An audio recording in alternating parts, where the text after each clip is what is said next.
आज यहाँ पर पूरे हरियाणा में 4 जोन में मीटिंग रखी गई थी। आज इस जोन की मीटिंग थी, इस जोन की मीटिंग थी और मोटे मोटे 2 चीज़ें हैं। एक तो संगठन को अभी पुनर्निर्माण के लिए प्रक्रिया शुरू की गई है। इसमें उसके 2 कारण थे। पहला कारण तो ये है कि अब परिवार बहुत बड़ा हो गया है, बहुत सारे नए लोग पार्टी में जुड़े हैं, तो सारे लोगों को उचित पद और उचित स्थान देना।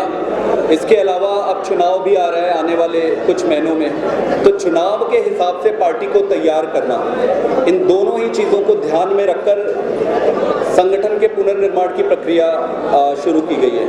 तो आज इसी के लिए एक ट्रेनिंग थी और इस ट्रेनिंग में सारे वॉलंटियर से बातचीत हुई।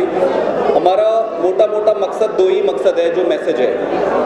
पूरे देश में सिर्फ 2 तरह की राजनीति है, एक पॉजिटिव राजनीति, कंस्ट्रक्टिव राजनीति और दूसरी है नेगेटिव राजनीति। जो पॉजिटिव और कंस्ट्रक्टिव राजनीति है वो जनता की बात करती है, पढ़े लिखों की पार्टी है, अच्छी पार्टी है, बिजली, पानी, स्कूल, अस्पताल ये मुद्दे रखती है। यही केजरीवाल जी का गवर्नेंस मॉडल है। दूसरी तरफ जो है वो नकारात्मक राजनीति है, ऐसी राजनीति जिसमें गुंडागर्दी की राजनीति है, जोड़ तोड़ की राजनीति है, खरीद फरोख्त की राजनीति है। तो संघर्ष सिर्फ इन दोनों प्रकार की राजनीति से है, सकारात्मक राजनीति और नकारात्मक राजनीति से। अब ये समय आ गया है कि सकारात्मक राजनीति जो है इसको हर राज्य में, हर राज्य के हर गांव में और हर गांव के हर घर में जाकर इसको फैलाना है। इसी कड़ी में आम आदमी पार्टी ने शुभारंभ किया है हरियाणा में। हरियाणा में आम आदमी पार्टी पूरी ताकत से चुनाव लड़ेगी और केजरीवाल जी को हरियाणा की जनता एक मौका देगी और इस बार सरकार बनाएंगे हरियाणा में। यही है। Thank you very much.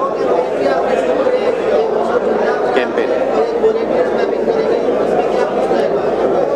Volunteer mapping और ऑपरेशन झंडा जो है वो बेसिक प्रोग्राम है, जहां पर आप वॉलंटियर्स को और अपने से जुड़े कार्यकर्ता को उनके नाम और नंबर नोट करते हैं, उनको कंसोलिडेट करते हैं और उसके बाद जो झंडे हैं उनको उनके घर पे लगाने का रहता है। तो ये बेसिक स्टैंडर्ड प्रोसेस है जो सभी जगह वो करते हैं।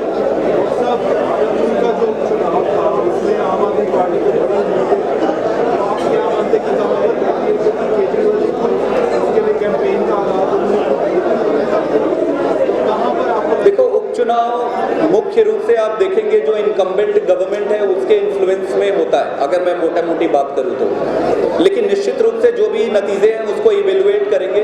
जो भी नतीजे आते हैं उसको हम आंख बंद करके आगे नहीं बढ़ सकते। जो भी नतीजे हैं उसको आंख खोल के अच्छी तरीके से एनालाइज करके उस पर वर्कआउट करके आगे प्लान आउट करेंगे। अब आम आदमी पार्टी पूरी ताकत से हरियाणा में चुनाव लड़ेगी, वैसे ही चुनाव लड़ेंगे जहां हम चुनाव लड़ते आ रहे हैं। और अभी आप सब ये मान ही गए होंगे कि हमें चुनाव लड़ना अच्छी तरीके से आता है।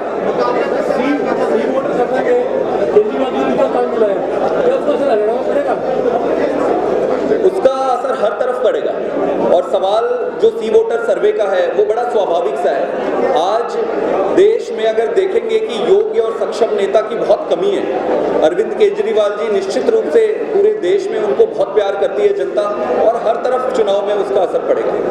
आप गुजरात के बाद हरियाणा है, हरियाणा में आम आदमी पार्टी को मुख्य पार्टी बनाने के लिए किस रणनीति के तहत? हरियाणा में हम सरकार बनाने आए हैं।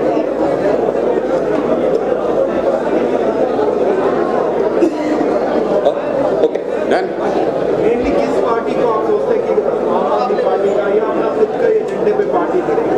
क्योंकि अभी तो पिछले 10 साल से यहाँ पर बीजेपी की सरकार है, उसको सहयोग कर रही है। इस मुद्दे पर मेनली चुनाव की सत्य और झूठ की बात तो आपने की, प्रैक्टिकल बात है किस मुद्दे पर? मैं प्रैक्टिकल बात ही कह रहा हूँ कि प्रैक्टिकल बात यह है कि जनता भी इन पार्टियों को मौका बहुत बार दे चुकी है। इन सभी पार्टियों को मौका देकर जनता त्रस्त हो चुकी है। अब आम आदमी पार्टी का सवाल आम आदमी पार्टी का नहीं है कि सवाल आम आदमी पार्टी का है, आम आदमी पार्टी चुनाव जीतेगी, चुनाव लड़ेगी। सवाल हमारा नहीं है, सवाल जनता का है। जनता को अब विकल्प चाहिए, जनता को वो पार्टी सरकार में चाहिए जो जनता की बात सुने। तो जो भी पार्टी जनता की बात सुनेगी और जनता के मुद्दे पर बात करेगी, गंदी राजनीति नहीं करेगी, अच्छी राजनीति करेगी, उसकी सरकार जनता का है और जनता खुद चुनाव लड़ाएगी।